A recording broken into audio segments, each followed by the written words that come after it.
The movie was horrible. Sadly, the best part about it was the overpriced Dr. Pepper I bought beforehand. I wish I could say that the worst parts were the sappy Christmas scenes and the dingy bathrooms. But no, the worst was yet to come.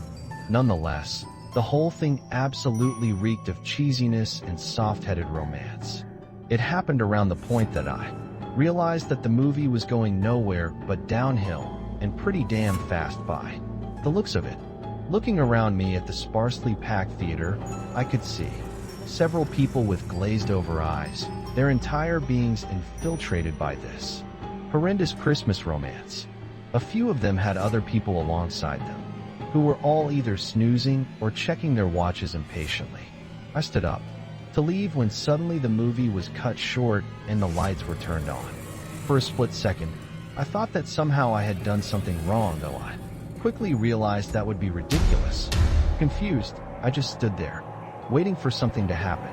After much complaining from the girls and cries of relief from the boys, a greasy teenager stumbled in with an expression of pure terror on his face. I recognized him as the one who had sold me my DR. "Pepper, out, out," he screamed frantically. "Everybody get out, and just go home. I've no time to explain, just go." He was clearly in absolute terror of some unknown horror.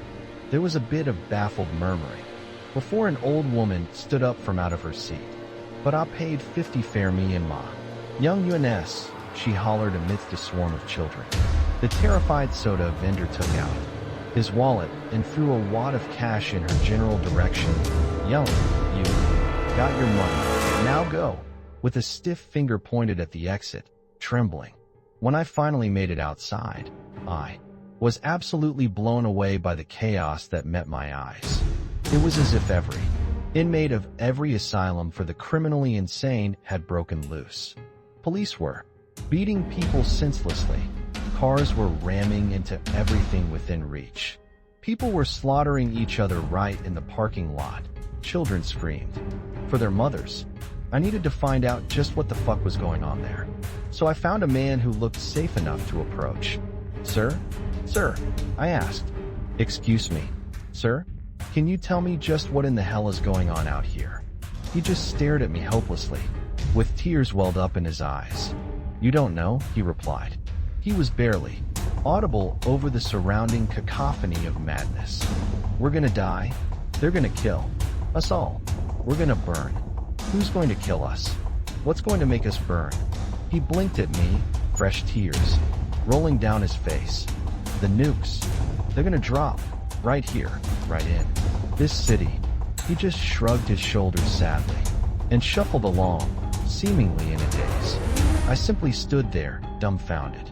I was hardly aware of the anarchy around me. I just kept thinking, who's dropping the bombs? It couldn't be true. It just couldn't. It was less than a week before Christmas. There was no way this was happening, but I knew the man had been telling the truth. Whether it was ISIS or North Korea or even the disciples of the WIRM, I had no clue. Each was an equally viable possibility. Catastrophe was nigh. It eventually occurred to me to try and verify what the man had said, so I went from person to person, but they either didn't know anything, or it told me one of the groups that I'd guessed before. It wasn't until a police officer bashed me across the face and told me to go home that I snapped out of my panic. At first I started to walk back towards my car, but soon realized that there would be no way to get out of the parking lot amidst all this pandemonium, given the car was even still intact. Luckily, I only lived a few blocks away from the Winston Cinema, so it wouldn't take all that long to get home by foot. But who knew how long would be too long? The journey home wasn't much better than the parking lot. Every law there was under the sun seemed to have been thrown out the window. Vehicles lay stranded in the road. People lay injured or dead in the streets. Gunshots and explosions were incessantly sounding in the near distance, mostly from police, but some from civilians. Some of those areas also had tear gas being implemented, but luckily, I managed to skirt around those areas. It wasn't until I was nearly home that the tornado sirens went off. But I knew all too well that it wasn't tornadoes. Those sirens, they were manifest omens of death, banshees wailing in the distance for all to hear, for all to know. Cold, chilling, blood-curdling, ghastly, all these words apply. It didn't matter if you plugged your ears, nor does it matter now that my ears have been blasted completely deaf. They're always sounding, always echoing in my head, always reminding me of my imminent death. They may have long grown silent since, but they might as well be still going off. Finally, and miraculously, I managed to make it home without much difficulty. After locking and bolting all the doors and windows to keep people from breaking in, I immediately put my cat, Forrest, into his carrier and brought him downstairs to the basement, along with his food and a bowl of water. I then brought all of my canned and non-frozen food down, followed by all of my drinks. I scoured my kitchen for any jars and containers, emptied and rinsed them, filled some with water, and brought them down too. It was as I was going back up for pillows and blankets that I first heard the screeching of metal hurtling through the air. I barely had time to register the noise before the loudest, most godforsaken blast met my body and ears, which ultimately knocked me out as I woke up on the ground later in complete darkness in what felt like an industrial furnace. My first thoughts were that I died and gone to hell. Well, half of that was true. I may not have died, but I certainly did go to hell. But I can feel my death coming soon. Everyone I ever knew or cared about is most likely dead. Friends, family, all gone. All of them. I knew I shouldn't leave the basement, but the heat was unbearable. There's no hope anymore. None whatsoever.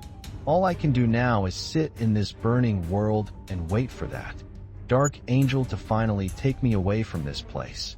Yet, despite my hopeless situation, something pushes me onwards in my meager and painful existence. I still drink this irradiated shit and still eat my irradiated food. I still kept on living. After I crawled out of my basement into these charred ruins, I still kept going.